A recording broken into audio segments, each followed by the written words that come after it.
టీవీని తీసుకొని కిటికీ బయటికి విసిరితే అది వెళ్ళి వేరే వాడి నెత్తి మీద పడి అతను చనిపోతాడు.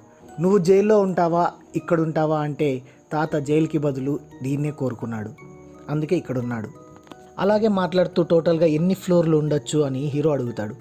ఇప్పుడు మనకు తెలిసేది ఏంటంటే తాత బతికిన అతి కష్టమైన లెవెల్ ఏంటంటే లెవెల్ 132.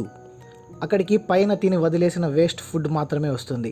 ఫుడ్ లేకపోయినా తాత ఎలా సర్వైవ్ అయ్యాడు అన్నది తను హీరోతో చెప్పాడు.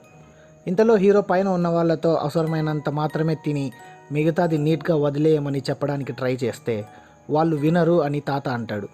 అయితే కింద వాళ్ళతో స్టార్ట్ చేస్తా అని హీరో మాట్లాడబోతుంటే కిందవాడు నిన్న నువ్వు నాకు వైన్ మిగిలించలేదు అని చెప్పి సీరియస్ అవుతాడు.